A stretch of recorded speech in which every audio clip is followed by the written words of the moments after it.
Ketika saudara Muhammad Qasim mengatakan bahwa ia telah bermimpi ratusan kali, Allah Subhanahu wa Ta'ala berbicara kepadanya dari balik tabir.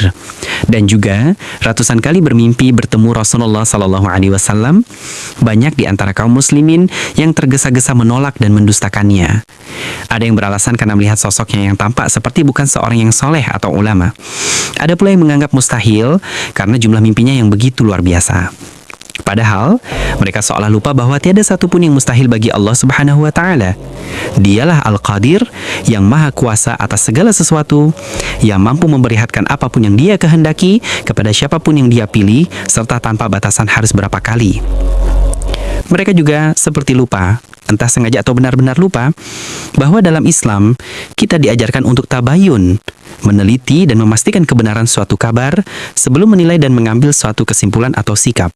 Sebagaimana tertulis dalam Al-Quran surat Al-Hujurat ayat 6, yang artinya, wahai orang-orang yang beriman, jika datang kepadamu orang fasik membawa suatu berita, maka periksalah dengan teliti agar kamu tidak menimpakan suatu musibah kepada suatu kaum tanpa mengetahui keadaannya yang menyebabkan kamu menyesal atas perbuatanmu itu.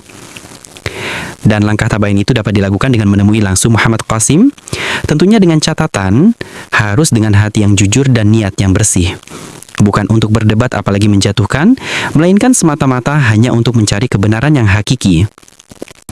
Dari pertemuan itulah, paling tidak seseorang bisa menilai ketulusan, kejujuran dan kepribadiannya, karena fitrah manusia memiliki intuisi yang bisa merasakan mana yang benar dan mana yang dusta, bahkan hanya dengan melihat gaya bicara dan raut muka. Inilah yang telah dilakukan oleh beberapa ulama, di antaranya Ustadz Rahmat Baiquni dan Ustadz Ubaidillah Soleh Al-Bukizi. Berikut adalah tanggapan dan penilaian mereka setelah bertemu dengan saudara Muhammad Qasim. Hampiri saya, dan luar biasa, beliau sangat tawadu, sangat baik, ya, terus sangat lembut orangnya, ya, akhlaknya bagus. Beliau tawadu, tidak terlihat ada keangkuhan, ambisius, tidak. Dan beliau luar biasa bersahaja. Masya Allah, luar biasa.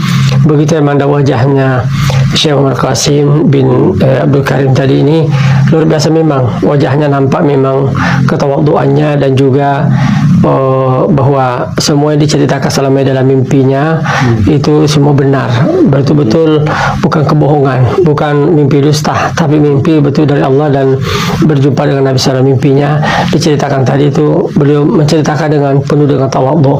Selain tabayun, ada pula salat istikharah, memohon petunjuk langsung kepada Allah Subhanahu wa Ta'ala atas perkara yang meragukan atau membingungkan, termasuk tentang kebenaran mimpi-mimpi Muhammad Qasim